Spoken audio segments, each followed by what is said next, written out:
14 septembre 1943. Le franciscain Joseph Parer monte dans un train du STO, le service du travail obligatoire. Envoyé en Allemagne, il est affecté à la Reichsbahn de Cologne. Il ignore qu'il ne reviendra pas et que sa vie va illuminer les ténèbres les plus profondes.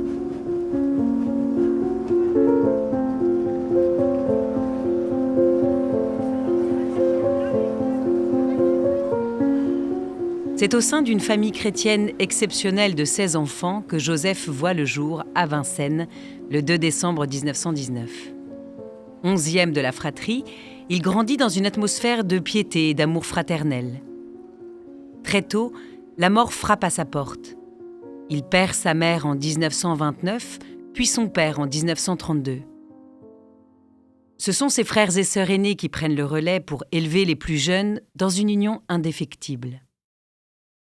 Très bon élève, scolarisé à l'école Saint-Joseph de Vincennes puis au lycée des Francs-Bourgeois à Paris, Joseph commence des études de droit avant de répondre à l'appel de saint François d'Assise. En octobre 1938, il entre chez les franciscains et prend le nom de frère Louis. Après son service dans les chantiers de la jeunesse, il fait sa profession simple le 25 mars 1942.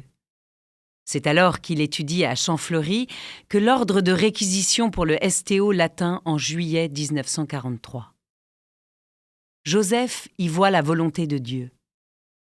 Au moment du départ, lorsque sa sœur Marie lui dit au revoir, il répond avec la gravité de celui qui a déjà offert sa vie.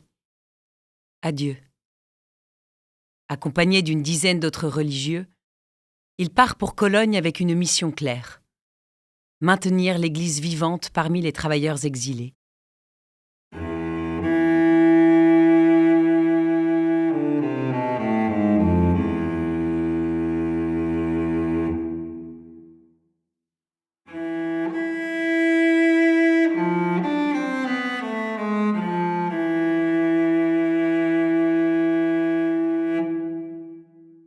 À Cologne, frère Louis se révèle être un réconfort profond pour ses compagnons. Discret, réfléchissant beaucoup, il manie aussi un humour teinté de taquinerie qui allège les cœurs. Devant l'immensité de la tâche, il écrit à son frère Bernard: « La Providence nous a visiblement envoyés ici. Nous ne déserterons pas notre poste. » Avec ses frères, il installe une petite baraque où ils accueillent les ouvriers. S'inspirant du livre « France, pays de mission », il mise sur un apostolat de la joie et de la charité. Lui, si peu manuel, se met à cuisiner des plats avec les moyens du bord pour revigorer ses frères rentrant épuisés du travail. Il veut que le prêtre devienne d'abord l'ami de l'ouvrier avant de lui proposer l'Eucharistie. Mais ce rayonnement spirituel devient une cible pour les nazis. En juillet 1944, Joseph et ses compagnons sont arrêtés par la Gestapo, torturés et envoyés à Buchenwald. Après 5 mois de travaux forcés dans une usine d'aviation à Langensalza, le corps de Joseph n'est plus qu'un spectre.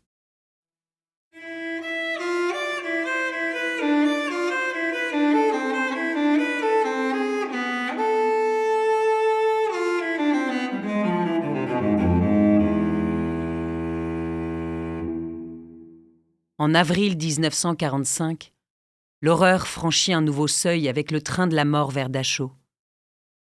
5000 déportés sont entassés dans des wagons à bestiaux pour un voyage erratique de 3 semaines. Dans le wagon ouvert, exposé à la pluie et au soleil, la soif est torturante. Alors que la folie gagne certains détenus, les frères s'accrochent à la parole de saint Paul. Qui nous séparera de l'amour du Christ ? Atteint de dysenterie, Joseph s'affaiblit de jour en jour. Pourtant, une paix incroyable l'habite. Il confie à ses compagnons une parole sublime. « Comment ferais-je, pendant toute l'éternité, pour remercier assez le bon Dieu de toute la joie qu'il m'a donnée dans cet enfer ?» Le 26 avril 1945, près de Pocking, frère Louis entre en agonie. Après avoir reçu un fragment d'hostie consacrée, il s'éteint, la règle de son ordre entre les mains. Ses frères, avec ce qu'il leur reste de voix, lui chante alors le cantique des créatures de saint François. Loué sois-tu, mon Seigneur, pour notre sœur la mort corporelle. Son corps est jeté sans ménagement sur un tas de cadavres sous les coups de bâton des SS. 3 jours plus tard, les Américains libèrent Dachau. Dès 1945, le pape Pie XII le qualifiait, lui et ses compagnons, de martyrs en haine de la foi. Reconnu bienheureux, Joseph Parer est béatifié le 13 décembre 2025 à Notre-Dame de Paris, avec 49 autres Français morts en haine de leur foi, martyrs de l'apostolat.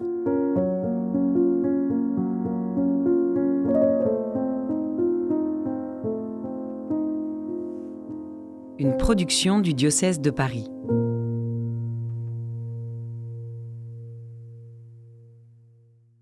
Cette série de podcasts est produite et réalisée par le service communication du diocèse de Paris avec la voix de Clémence de Vimal.